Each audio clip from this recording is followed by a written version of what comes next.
खट्टा खाने वाली चुड़ैल। रात को अचानक राधिका मौसी को किचन से कुछ गिरने की आवाज आई।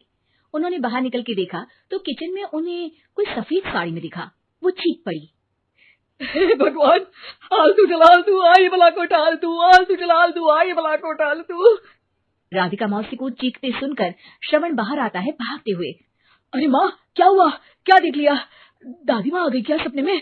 अरे बेटा, रसोड़े में देख तो कौन है? श्रवण रसोड़ी में झांक कर देखता है और उसे कोई नहीं दिखता अंदर। अब रसोड़ी में तो कोई नहीं है माँ। कोई सफेद साड़ी में नहीं है क्या? नहीं माँ, कोई भी नहीं है। चिल्लम चिल्ली की आवाज सुनकर काजल भी वहां आ जाती है। अब क्या हो गया माँ जी? अरे बेटा, रसोड़े में एक चुड़ैल थी सफेद साड़ी में। अरे क्या कर रही थी वो अंदर? अरे बताया नहीं, कल आएगी ना तो पूछ लूंगी। चुड़ैल जी, आपका क्या प्लान है? माँ जी, रात बहुत हो गई है, आपने कोई बुरा सपना देखा होगा, चलिए सो जाइए।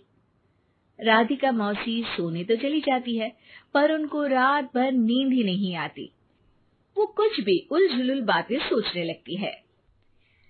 कहीं चुड़ैल की वजह से तो घर में टेंशन नहीं हो रहा, कहीं उसी की वजह से तो वो दादी नहीं बन पा रही। सुबह जब राधिका मौसी रसोड़े में छानबीन करती है तो पाती है कि नींबू का अचार गायब है।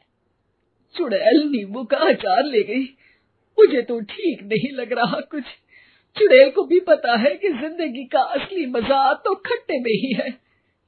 राधिका मौसी झट से श्रवण को फोन कर देती है। बेटा, मुझे समस्या समझ में आ गई है, हमें एक तांत्रिक की जरूरत है। अरे क्या बोल रही हो माँ, तांत्रिक की क्या जरूरत है? आप पूजा पाठ तो कर ही रही हो ना। आलतू जलालतू मंत्र सारे फालतू जैसे कुछ मंत्र पढ़ो, चली जाएगी अपने आप चुड़ैल। अरे नहीं बेटा, कभी चुड़ैल को कम नहीं समझते। अरे तुझे पता भी नहीं चलेगा कि कभी वो छल करके काजल की जगह घर की बहू खुद बन जाएगी। क्या माँ, कुछ भी बोल रही हो? कहाँ काजल और कहाँ चुड़ैल? वैसे एक बात बताओ, काजल को अगर गाने के लिए बोल देना तो चुड़ैल काजल की आवाज सुनकर घर तो क्या, धरती लोग छोड़कर चली जाएगी। तुम ना पढ़े लिखे बच्चे हर चीज को मजाक समझते हो। तुम रहने दो, मैं खुद ही तांत्रिक को बुला लेती हूँ। अच्छा सुन, शाम को इमली लेके आना। क्या है कि चटनी खाए बहुत दिन हो गए है ना? नहीं माँ, इमली तांत्रिक से ही मंगवा लो ना, आटा वगैरह भी उसी से पिसवा लेना। देखो मुझे काम करना है। श्रवण रात को कई तरह की सब्जियों के साथ माँ के कहने पे चटनी के लिए इमली भी ले आया था, लेकिन राधिका मौसी के दिमाग में अलग ही फिल्म चल रही थी।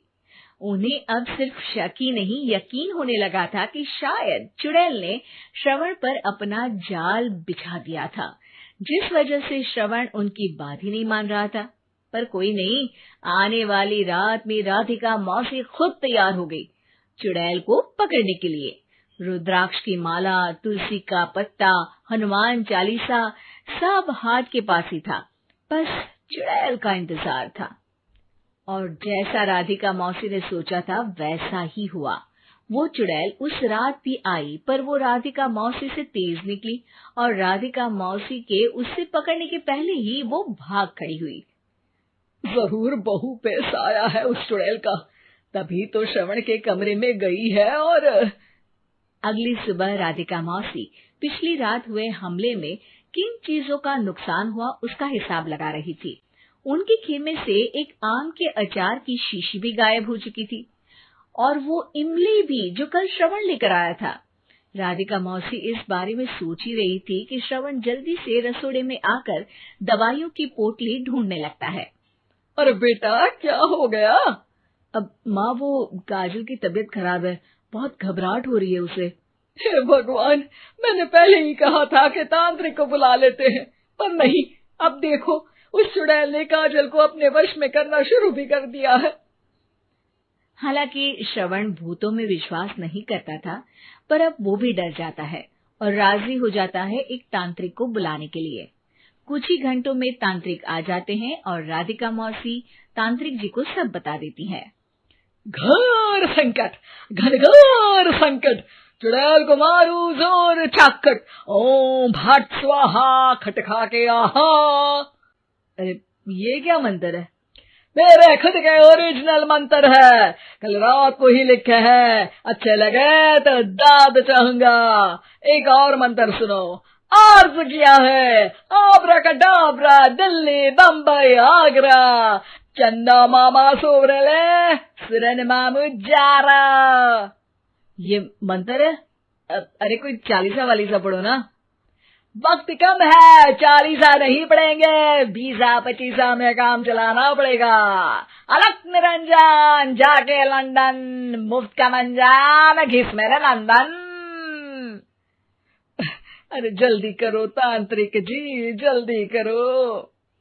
तांत्रिक अपने उल झलूल मंत्र पढ़ने लगता है। श्रवण को तांत्रिक पे शक होता है। वो अपने एक डॉक्टर दोस्त को कॉल कर देता है ताकि कोई अनहोनी हो तो इमरजेंसी में चीजें मैनेज हो जाए।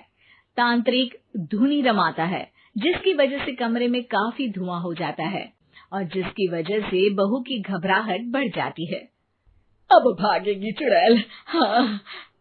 बहू खांसते हुए धुएं से बचने के लिए बाहर चली जाती है। अरे भाग रही है, भाग रही है।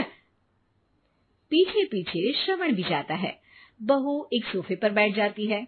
तभी डॉक्टर दोस्त आ जाते हैं और श्रवण को पानी लाने के लिए कहते हैं। थोड़े चेकअप के बाद डॉक्टर कहते हैं, मेरे हिसाब से जाप का काम पूरा हो गया है। क्या मतलब? अरे कुछ भी नहीं माँ, कोई चुड़ैल नहीं है, खुशखबरी है, अब दादी बनने वाली है। मगर वो सब अचार के डब्बे। श्रवण दोनों अचार के डब्बे अपनी माँ को दिखाता है, जो कि उनके बिस्तर के नीचे छुपे हुए थे। आपने सही बोला था माँ, वो चुड़ैल काजल ही थी जो खट्टा खा रही थी। हमें कल ही पता चला, पर हमने आपको ये तांत्रिक वाला काम करने दिया ताकि आपको भरोसा हो जाए कि भूत वगैरह कुछ होता ही नहीं। अच्छा अच्छा, ये तो बड़ी खुशी की बात है, पर बेटा मुझे एक झाड़ू तो ला दे। क्यों माँ? ये तांत्रिक का भूत उतारती हूँ मैं। अब तांत्रिक राधा मौसी के डर से घर से भाग निकलता है और राधा मौसी उसके पीछे भागती है। अरे संकट ये घनघोर है, तांत्रिक मुआ चोर है।